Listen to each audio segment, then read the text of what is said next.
Muito bem, pessoal. Salve, salve. Tudo bem com você?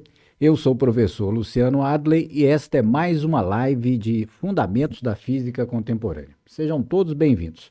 Na live de hoje, nós vamos resolver um exercício muito interessante, uma aplicação sobre aquele contexto da molécula de H2+, que foi o nosso problema introdutório, e aplicarmos o quinto, sexto e o quarto postulado também na resolução desse exercício. É daqui a pouquinho. Voltarei com você já já.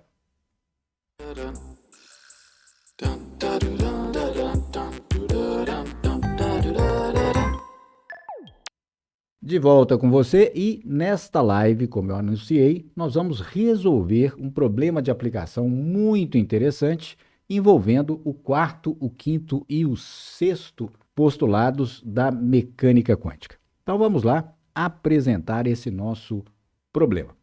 Na imagem número 1, nós temos então um modelo com o qual nós temos trabalhado para a molécula de H2+. Então temos o núcleo 1, núcleo 2 e a nuvem eletrônica, nesse instante representado, ela está compartilhada pelos dois núcleos. O que devemos conhecer num problema como esse? Devemos conhecer, como enunciamos na última aula, o Hamiltoniano, que controla o comportamento e a evolução temporal do sistema, os seus autovalores, que nesse caso são dois, E1 e E2, e os autovetores correspondentes, o ket1 e o ket2. Isso é a informação primordial, básica, para tratarmos um sistema quântico semelhante ao da imagem 1. Além disso, é necessário que conheçamos o estado inicial, o ket-s no tempo zero, que descreve o estado quântico do sistema, o seu vetor de estado. Suponhamos, hipótese do problema, que o vetor de estado que controla o comportamento quântico desse sistema, que descreve, melhor dizendo, no instante inicial, então é o ket-s no tempo zero, seja 1 sobre raiz de 2, autovetor 1, mais 1 sobre raiz de 2, autovetor 2. Ambos autovetores do operador hamiltoniano do nosso problema. Nesse caso, então, veja que estamos cumprindo também uma outra exigência para utilizarmos adequadamente o sexto postulado. É necessário que o estado inicial S de zero do sistema esteja expresso na base dos autovetores do nosso operador hamiltoniano. Certo? Muito bem? Questão, então, é a seguinte, nossa primeira questãozinha. Se nenhuma medição for realizada nesse sistema, como evoluirá no tempo o estado inicial S0? Ou seja, qual será o estado final S do nosso sistema no instante t posterior? Como evoluirá, então, temporalmente, o estado quântico do nosso sistema? Veja que essa questão já tem resposta. É exatamente o que nos afirma o sexto postulado.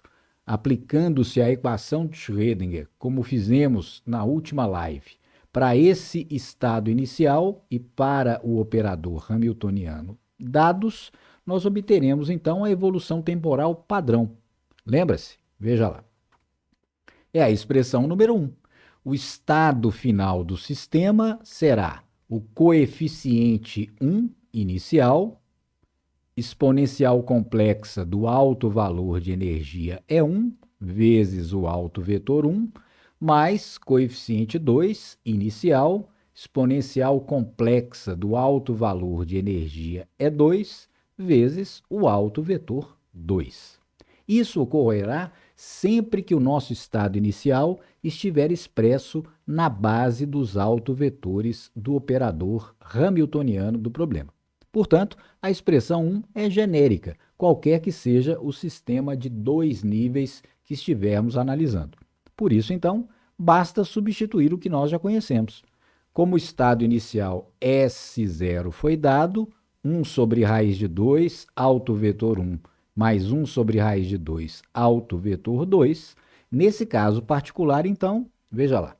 O coeficiente 1 inicial da expressão do nosso estado vale 1 sobre raiz de 2.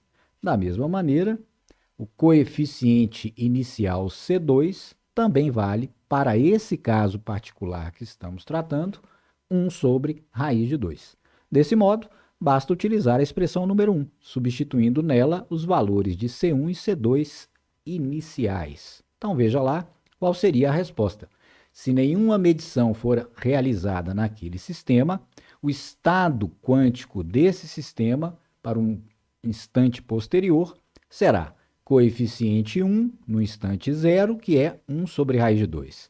E a exponencial complexa do alto valor E1 de energia, vezes alto vetor 1. Mais coeficiente 2 no tempo 0, que é também 1 sobre raiz de 2, vezes a sua respectiva exponencial complexa do alto valor E2 de energia, vezes o alto vetor 2.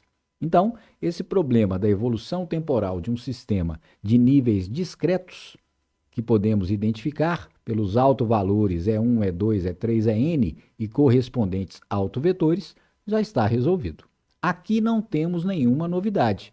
É uma aplicação imediata do resultado que obtivemos com o sexto postulado.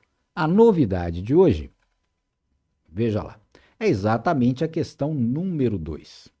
Qual a probabilidade de que em T maior que 0, a nuvem eletrônica esteja vinculada ao núcleo 2? Por isso, essa questão é interessante. Se não interagirmos com o sistema, como saber qual a probabilidade de obtermos a situação da imagem 2?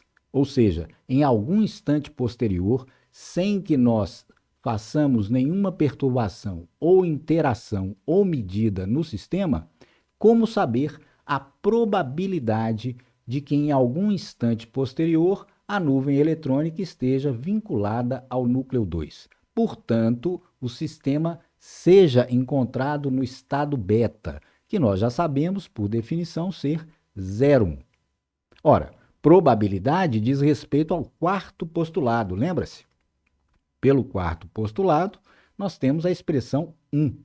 Probabilidade de que um determinado estado seja encontrado é módulo quadrado do produto Bra-beta do estado correspondente vezes o estado do sistema no instante t qualquer.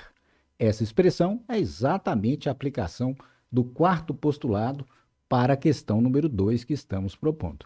Então, nesse caso, vejamos lá.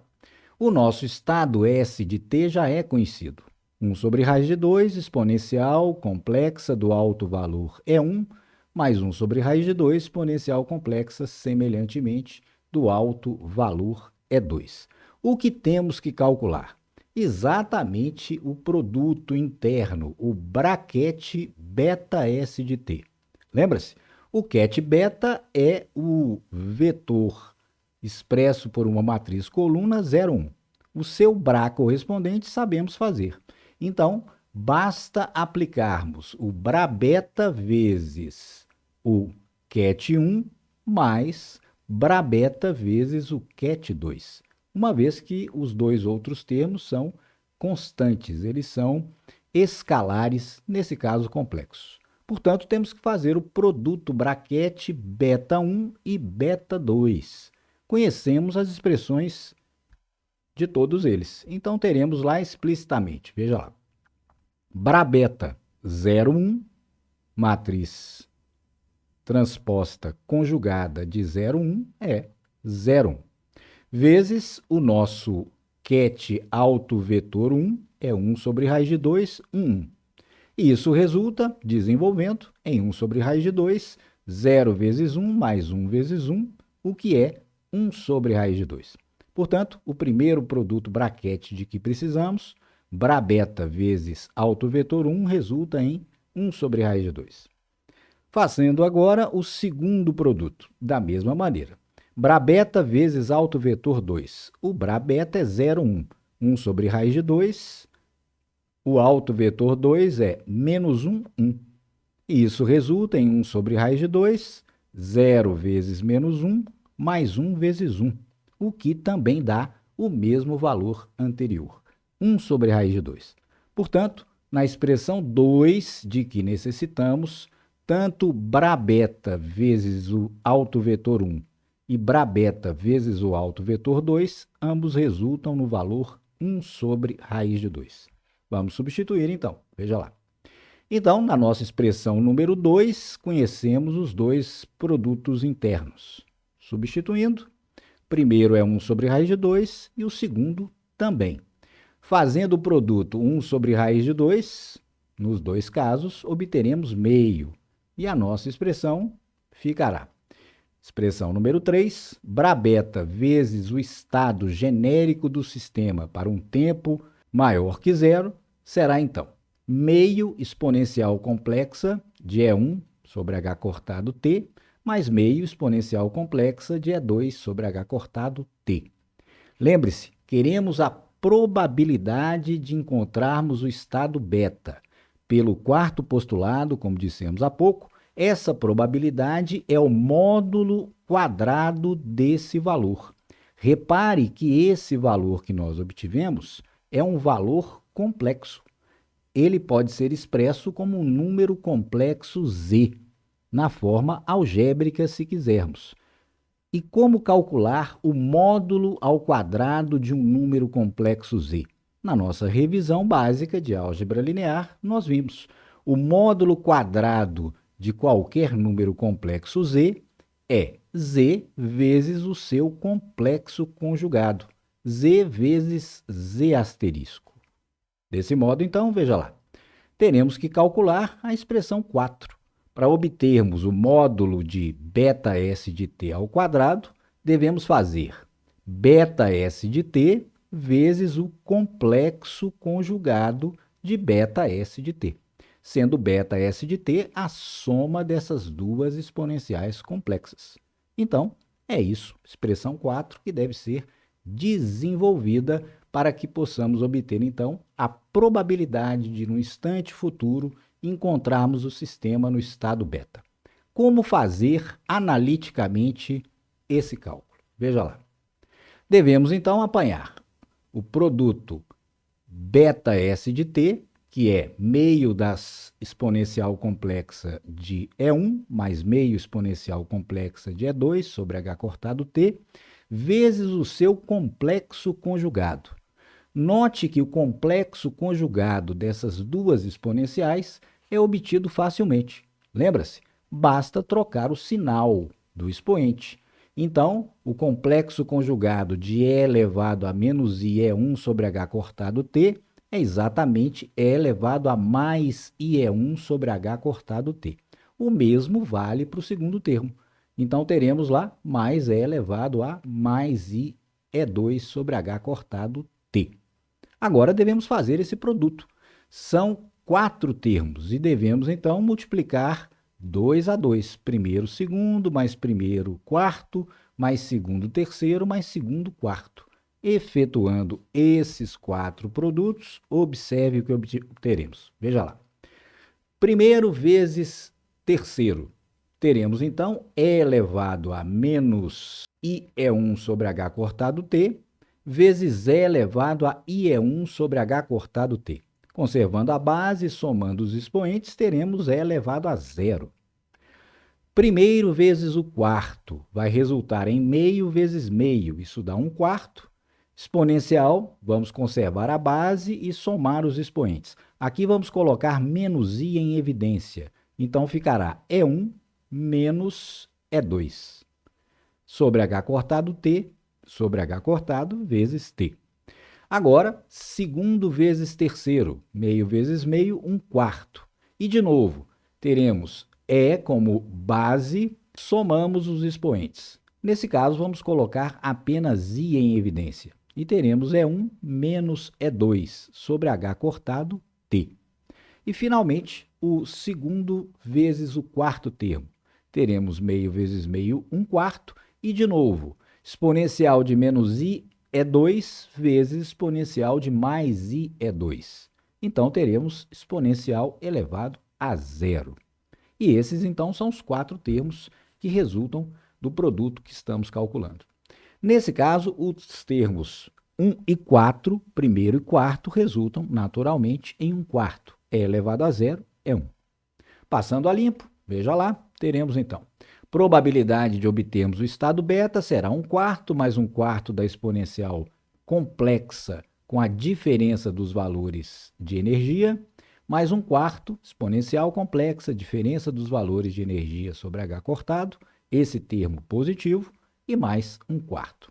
Portanto, teremos então meio mais 1/4. Podemos colocar agora as duas exponenciais em evidência, já que o termo 1/4 é comum. Então, teremos primeira exponencial, menos i, termos de energia, mais e elevado a i, termos de energia. Essa é a nossa expressão número 5. Agora, note, aqui temos a soma de duas exponenciais que diferem apenas no sinal do expoente. Isso nos lembra uma relação muito conhecida que nós desenvolvemos na revisão de álgebra linear.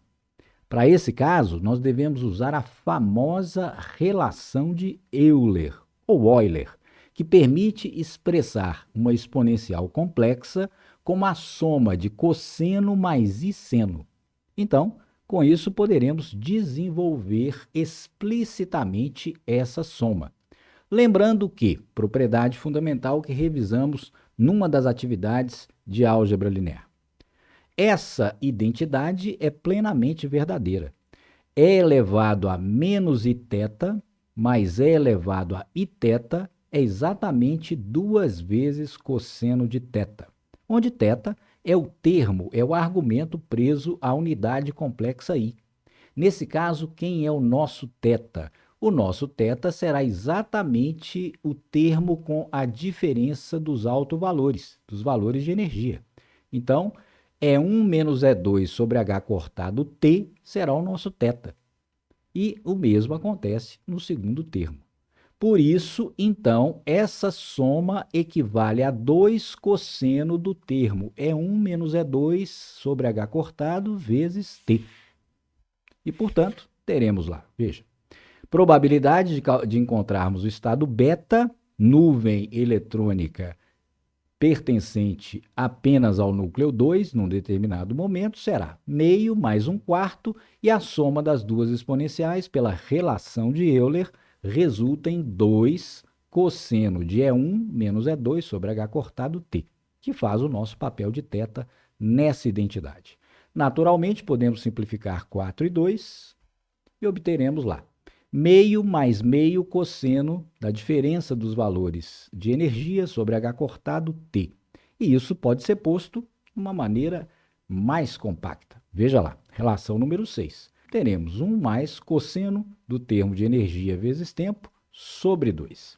Essa é, portanto, a probabilidade de que a nuvem eletrônica seja encontrada em algum instante futuro, confinada, localizada em torno da região do núcleo número 2. E o que isso quer dizer fisicamente? Como interpretar fisicamente essa relação matemática? Veja lá. Para fazer isso, precisamos lembrar de uma identidade trigonométrica, certamente conhecida por você. Uma identidade de arco duplo, que envolve também cosseno ao quadrado de um determinado argumento. Veja lá. Cosseno ao quadrado de θ é igual a 1 mais cosseno de 2θ sobre 2. Note que esse segundo termo é formalmente semelhante ao termo que dá a expressão da nossa probabilidade. Nesse caso, note lá, 2θ seria E1 menos E2 sobre H cortado T. E θ, metade desse termo, seria, obviamente, metade de E1 menos E2 sobre H cortado T.